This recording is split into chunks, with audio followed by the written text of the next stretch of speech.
We're going to give y'all a walkthrough of a beginner pressure washing trailer setup. Good buddy of mine here with Fleur de Lis soft washing right here in Louisiana. We're going to give you a little quick walkthrough of his truck and his trailer, his setup. And again, this is a beginner setup, kind of a part-time thing, that sort of thing, but I think you can get a lot of value of it. All right, Mr. Todd, tell us a little bit about what you're pulling this pressure washing trailer with. What we got here? That's a 2020 Jeep Gladiator, 3.5-inch lift on 37-inch Maxxis Razor MTs, 17-inch wheels.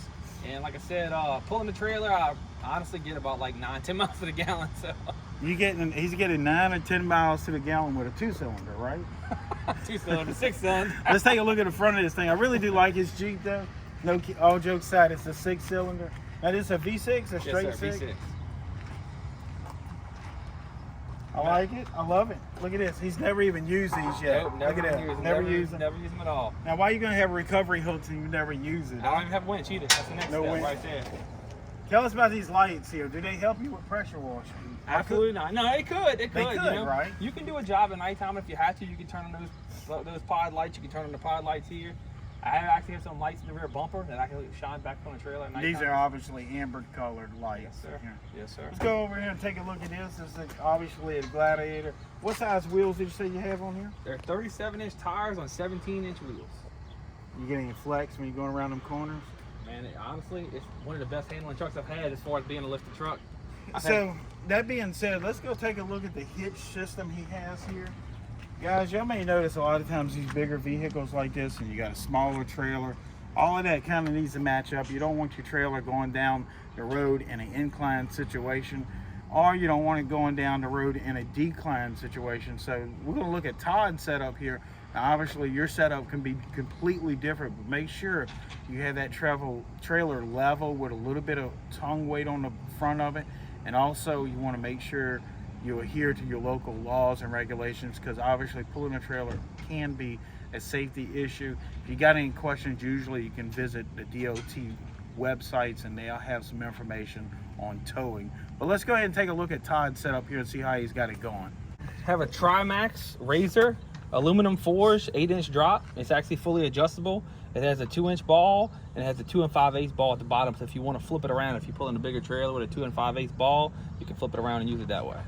So again, we can adjust the height of our hitch because you got an 8-inch play there. Absolutely, yes, sir. And what's the name of that hitch again? Trimax Razor. Trimax Razor, all right. And the folks can just find that on Google, yes, sir, that sort absolutely. of type of thing. They have it on Google. And again, we're not affiliated with the hitch makers here, but we're just showing you what works for Todd. Again, if he switches trailer at some point in the future because your business is growing, you can adjust this height to accommodate your new pressure washing trailer. Yeah, absolutely, yes, sir. All right, so first thing first, let's talk about this machine. First of all, full disclosure, I ran into Todd, I guess probably about 11 or 12 years ago. Yes, sir. And we actually ran into Todd at Lowe's. He was looking for a pressure washer, didn't know him.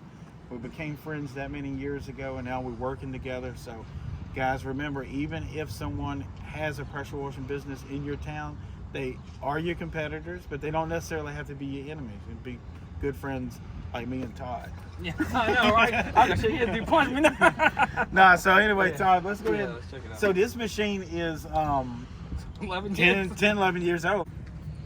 It's a Honda GX390, obviously, 13 horsepower. I would suspect, Todd, and I don't know, you've had this covered up? Yes, sir. It's been inside every time. Because it looks pretty good Yes, to be sir. a decade old. Yes, sir. Now, we could start this machine right now and start pressure washing, but you did have to replace the pump at some point. I did, yes, sir. So talk to us about a little about the pump replacement, maybe So, why you replaced it. It had a cat pump on it, and I've always took care of it, maintained it, but it just started getting weak on me. It just started feeling like it wasn't putting out the pressure it needed. So what I decided to do was I wound up getting a Comet pump that puts out 4 gallons a minute at 4,000 PSI. I feel like it fits the machine really well. It works with the machine well, and it was actually a good price point on my budget. And this was just a bolt-on Bolt-on, situation. yes, sir. Yes, sir. So you just popped your bolts out of the old pump, got Yes, rid sir. of it, and then slapped on your new pump. Now, what did this pump run you? Honestly, that pump was a good price. It ran me $379. That's not bad at all. And that's a Comet, you Yes, said, sir. right? It's a Comet. So if it lasts a year or two, I mean, you get your money's worth, sir, and you can absolutely. unbolt it and pop on a new one. Yes, sir. So now I see you do a little bit of downstreaming here. Yes, sir. Downstreaming. And what does that usually cover? Now you're not doing roofs with it. Not doing roofs. That's going to be I'm our normally software doing system. complete houses with it, like stucco, vinyl, driveways. Sometimes I'll do driveway post-treat and pre-treat like that. Pretty much that's about it with that. You know, when I need stronger, I start going to the soft washes. Now, tell me this: when you downstreaming, are you cutting your SH at all? Or When I downstream, I do not cut it. I do not Gotcha. cut it. So I find as we start to warm up, we're in early spring now. Once we get above that 65 degrees Fahrenheit, we found with some downstream injectors that you can actually start to cut that bleach a little bit, or your SH, to kind of let it stretch a little bit more. And then obviously you're not getting exposed to it as much. Yes, either. sir. A little bit heavier dose of it. So think about that, guys. As it starts to warm up over the summer, you might can even dial back a little bit of that SH usage. Well, let's go on to the side here. I see you have a couple tanks here. I see you got a surface cleaner. I want to know about this surface cleaner. What you got going on here? That is a BE Whirlaway 16-inch surface cleaner. That one's old too. Honestly, it's about 8 years old and it's still rolling, man. It's still kicking. It's still doing the job. And have you ever had to replace the spinner, bars, and tips? I've replaced the tips. That's it. Just the tips. Everything else has been good. Unless you hit something with that spinner bar, usually they'll last years. Now that's really ideal for a 4 gallon per minute machine. Yes, sir. Now if you went with a bigger surface cleaner, a 20 or a 24, you're probably going to run into some issues with leaving those tiger striping behind on your concrete. But with this setup, you 4 gallons per minute and 16 inch, you said? Yes, sir. Seems to be working well. Seems to be working And well. what brand is that? That is a BE Whirlaway. BE Whirlaway. Very familiar with those. Absolutely. And that's a 2 spray tip bar. Yes, sir. All right, sounds good. Let's walk on to the back here. We got a couple tanks. Could you tell the folks out there what are these tanks for? Yes, sir. Those are 37-gallon barrels for my SH, for my software system. That is my holding tank for my software system. Yeah, and guys, before y'all leave, y'all have to see his software system. We're going to tell you how much he spent on it, how he put it together, a little bit about it. I think you're going to be quite impressed with it. Again, it's a beginner setup, but at the end of the day, it works and it brings money home to his family without having to spend thousands of dollars on a software setup. You can later, you can get all the fancy, shiny stuff later, but in the beginning, if you need to make money and make it now, Todd's going to kind of go show us through step by step how he got that set up. So make sure y'all stay towards the end of the video. So obviously this IBC tote, it's a 330 it looks Yes, sir. like. 330 gallons. I told him earlier he could put some U-bolts down at the bottom, kind of get rid of these straps, throw some signs on it. That's going to increase the work drastically. Guys, I see this all the time. People running around without signs on their vehicle, signs on their trailer. If you want to increase your work twice as much, go ahead and put your signs on it. You're going to spend $500 or $600 on some signs, but you're going to make that back in the first couple weeks. So make sure once we get rid of these straps, we can slap some signs on the side and even the back too, because you have a clear view through this tailgate. Sitting in traffic, going down the interstate. I don't know how many times we've been just driving down the interstate, phone rings, hey, I'm behind you, could y'all, take the next exit, come look at my job. I mean, right there on the spot, So signs is the way to go. Worth every penny, huh? Absolutely. Now, we have a sign on our tailgate, and y'all may have seen in some of the videos. A lot of guys ask me, does it give us the worst gas mileage? And it does. Probably 2 or 3 miles to the gallon on the interstate. But again, it's almost like you're dragging a parachute back there because it's a big stainless steel sign. But that small amount of gas money that we spend by having a sign on the tailgate is hardly anything compared to the amount of work we get, because we also do the parking lot striping, which pays a lot more than pressure washing. So when people call us for a striping job, we know automatically we're going to get several $1,000s off of that one job. All right, Todd, so what in the world is sitting back here? Tell us a little bit about what you got back here, why it's here. I know it's more than a paperweight. That's an antique, man. That thing's like antique. 25 years old. No, I'm kidding. No, that's my first one that I started out with. Probably before I bought that one, before I met you, I started out with that little boy from Sears. I bought it. And it's a little Briggs & Stratton 6 horsepower. It had a little tiny axial pump on it. It's a 3,200 PSI, 2.5 gallon a minute. And the pump took a crap, and I wound up putting a little anti-void reverberate pump on it. little AR, yeah. It's a 3,000 PSI, 3 gallon a minute. And this is honestly just a backup, like last resort machine in case my machine goes down. I have something to spray water. Yeah, that's always a great idea. I mean, even if it came down to it, you know, you can do some rinsing with this. Obviously, he's got a soft wash pump here. We're about to show you that. But again, like he said, this is just a backup. That's a great idea to have at least a backup. You can even use an X-Jet on this and hit probably 3 stories, especially if you had a little step ladder like you got here. It's a great backup, and which is maybe $300 into this little thing. Yes, sir. So it's an insurance policy, basically. Absolutely. So again, right here he looks like he's got some of my favorite stuff here, a little LA Awesome here. I love that stuff, man. Buy this at most of your dollar stores, 3-4 gallons a gallon. We use a lot of this, ironically, in our dumpster pads. We actually cleaning the dumpster pad here at Todd stopped in.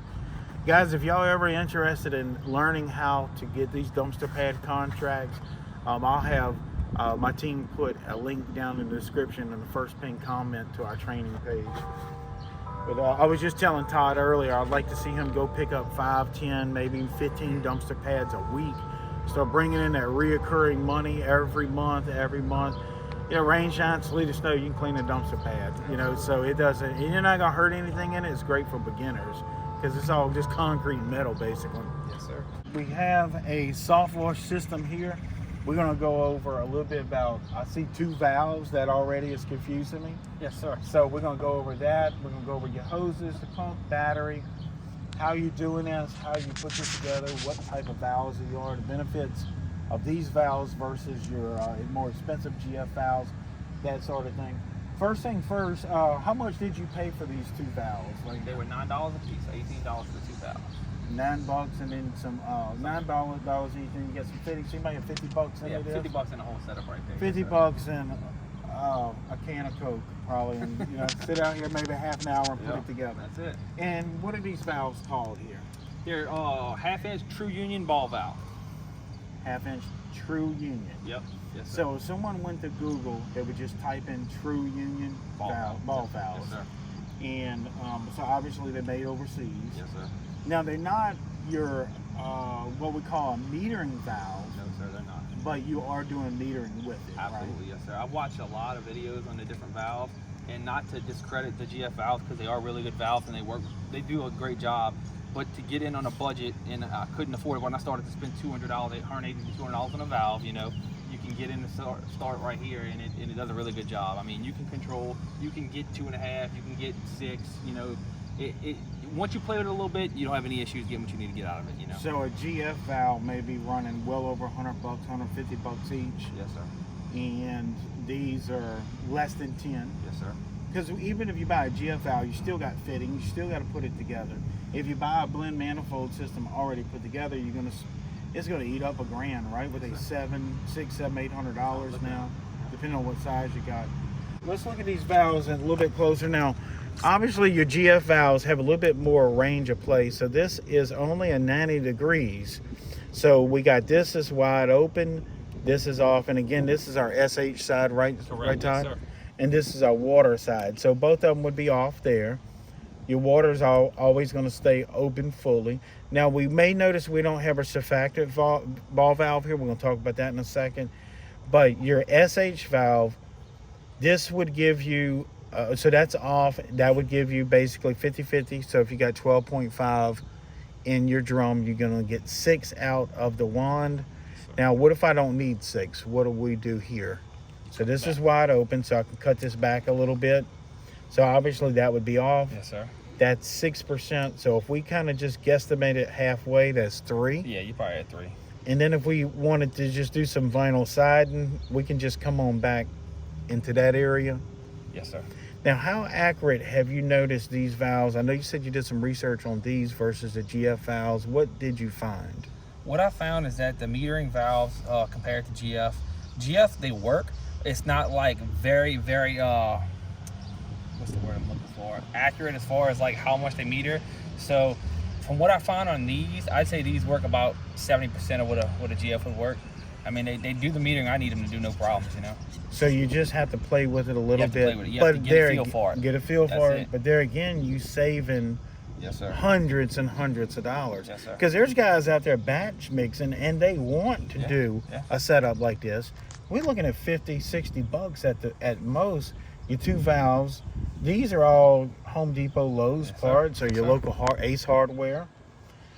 I would recommend going up there, sitting in a parking lot, putting it together. To be 100% honest with you, Billy, I don't know if I would even ever spend the money, no matter how much I'm making, because that works. It does what I need it to do. That's all, so it's all like, you need to if do. it breaks, I'll just build another one like that. Why spend $700 when it does the job? Right. If something came up here and hit it off the highway, you know, a road hazard, I mean, for 50 bucks, I mean, all these parts can be replaced at your next exit, really. If it didn't work, I wouldn't advise it, but it works for me. So, but it works, yeah. I use that same part on mine, and I keep a couple of spare 90s, a couple of spare parts in a bag in my toolbox. Heck, matter of fact, you can just build another one if you wanted to. In the truck. Yeah, have it setting up in the truck.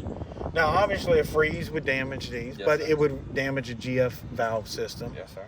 Or another expensive metering valve. Now, as we say, these are not as accurate as some of your more expensive higher-end metering valves, but we're not trying to go 0.1% here. We just going from 6 to off to maybe 3, maybe 2, maybe 4. You know, we don't need those minor increments. So if this is working, you can post-treat concrete with this. Absolutely. You can clean some shingles, stucco. Even if you pulled up to a dumpster pad and wanted to hit it with a hot mix, that would be off. Maybe at 3%, 3.5%, 4% would be plenty enough for it. Yes, sir. Now, your water here, we can shut this off. So Todd, tell me, if I started to squeeze this water down to off, then it means we're gonna pull straight 12. Straight 12. So we gotta realize we don't wanna nuke anything Yes, with sir. 12%, having this valve off. But if we wanted, for some reason, to go a little above 6, could we do something like this with our water valve? Absolutely. I also recommend, guys, if y'all doing this, color code these. I know Todd put this together so he knows, but if you got employees, you know, this one can obviously stay red for SH. This one right here, make it blue. You know, that way, it would be really easy. You could also maybe put some stickers or something on it, but I like color coded, especially working at night, shining your headlight on it, you automatically see what's going on.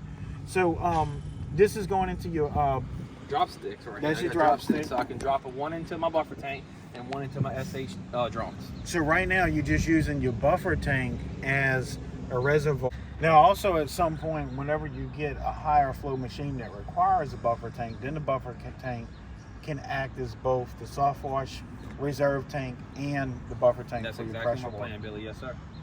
So Todd, tell me a little bit about this trigger wand mechanism you made up, what you got here. What's the brand on it? What's the brand on these things? The ST510. And honestly, this right here is a sprinkler rod, a 24-inch sprinkler rod. That's what everybody uses. Yeah. This is the little 45 degree, just an extension angle for you. And then I got a J-rod on the end of it. And then I have 1/2-inch inlet bar fitting on the end of it. So yeah, this is all pretty simple. What type of hose is this? That's FlexZilla 1/2-inch air hose. And where did you get this from? I got that on Amazon. It actually cost about $1 a foot. It was $250 and it was $250 for the hose. That's not bad at all. I've seen these hoses go as much as $2 a foot. Yes, sir. And you got 200 feet on 250 foot, yes, sir. 250, okay. Yes, sir. Now, and let's look at your battery system right here if you can. I got a little Everstar deep cycle battery, to be honest with you. Like I said, I was on a budget building this. I had an old Jeep in the garage. I pulled the battery out the Jeep and threw it on the trailer. Basically a Walmart battery. Yes, sir. A deep cycle Walmart battery for like a trolling motor. But yes, sir. And then I have a little Everflow bleach pump, 5.5 gallons a minute. And I just connect it up to the battery when I get where I'm going, and I disconnect it when I leave. And everything's right here that you can work on it. You can jump that battery or charge that battery. Speaking of that, how do we charge this battery? I have an 8-amp trickle charger that I plug in overnight. I'll normally just take the battery, set it in the garage, charge it up, and throw it back on the trailer. And how long would you say that you can run your soft wash pump off that battery, one battery charge? I've done it 4 days, honestly. And 4 days? 4 days I ran it, and I use it a good amount. So 5 or 6 hours each day, you think? It was a good 4 house washes. Very nice. Yes, sir. Well, I've also seen people do a little solar trickle charge, Yes, sir. can I add to it? But at the end of the day, if it ran dead, you could spin your truck around and recharge it with some cables. That's it. And there's other options. There's options that you can charge these batteries off of your taillight plugs you know, if you got the 7-way, there are options. The easiest way is a trickle charger at home. Just plug it in, let it charge overnight. The charger is going to turn off when the battery's full. The next morning, you're good to go. And you could probably expect to replace these batteries every couple years, depending on what climate you live in. If it's super cold winters, you might have to replace it once a year. Well, what you think the battery run? $100 or so? They're like $99. $99. So let's do a quick little top of our head math. Let's say our metering valves, I know we said about 50. Let's just call it an even 100 for even math, because you got a little shipping or whatever. Yep. Your hose, another $250. Yes, sir. So with $350 into it. Yes, sir. We have a hose reel. About 300. About 300. Yes, sir. So now we about 650. Yes, sir. And your battery. Battery's 100. 750. You can call a bleach pump 150. So 900. So well under $1,000, because you might have to buy a tank. $10 for the barrels. $10 for the tank. $80 for the big old tank. So. Oh yeah, these 330. IBC 332. You could use a smaller tote. Yes, sir, you could. use one of these barrels for Yes, your sir. water Yes, sir. reservoir. No problem. So for under $1,000, we up and running. We got a soft water. Well, we forgot about our wand. I only got about like $60 in that wand to the max. Yeah, so I'm thinking $1,000. Yeah. That would barely get you one manifold. I know. Yeah. So there you go. Yep. And I'm out there washing, making money. Absolutely. Now also, that's the soft wash system. You know, if you want to throw a pressure washer in on it, which I recommend, those little Honda 4-gallon per minute, you can probably get that for about $1,500. A couple hundred feet of hose, another 300. Hose reel, let's call it 300. Some mounting brackets, that sort of thing. And then the trailers, a couple grand. So you well on your way with some signage, all that, for under $5,000. And you could literally make that back in a month and a half, just getting started out. Maybe throwing some dumpster pads in there to kind of spice things up a little bit. Maybe even hit a fast food restaurant like a Sonic or something, and get that reoccurring money coming in. Now you have to have some chemicals, some degreasers, your sodium hypochlorite, that sort of stuff. But other than that, keeping it simple, because you know this stuff is going to break.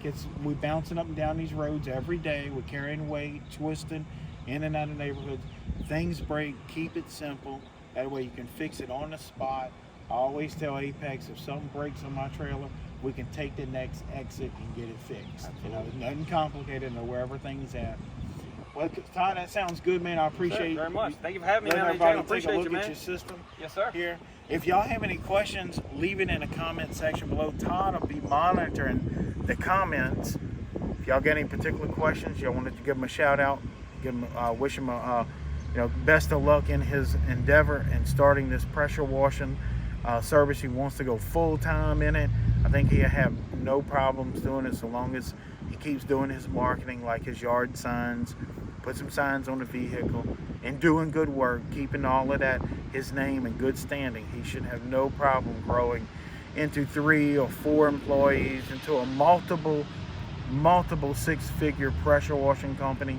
I've seen guys do it over and over and over again. It's not easy, but it's doable as long as you got the ambition and motivation to go after. Guys, don't forget to make sure you leave some comments. If you like this video, it's been helpful, hit the like button, subscribe, and I hope to see you in the next video.